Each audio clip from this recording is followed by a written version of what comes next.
কোরআনের যেহেতু আমরা খাদেম, এই জমিনে কোরআনে কারিম যদি আমরা চেষ্টা চালা কায়েম করার, বিকাল 5টা জীবনের শেষ দিন পর্যন্ত চালাতেই হবে। এর ভেতরে কেউ যদি মস্তানি করে, দরকারে বেঁধে রাখা হবে।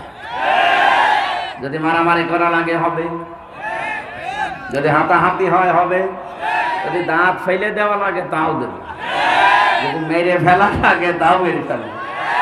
কারণ আমার বেতন দরকার। আমার বেতনের নাম কি? জান্নাত। বলেন বলেন।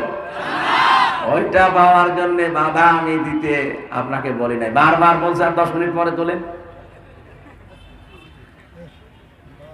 এখন জমির মালিক যিনি, উনি যদি এসে দেখে মস্তানরা এরপরও জোর করে তুলে ফেলছে, আমার মনে হয় জমির মালিক যদি ওই সময় কিছু না বলে, মনে করতে হবে উনি একেবারে দুর্বল, এই জন্য কিছু বলছে না।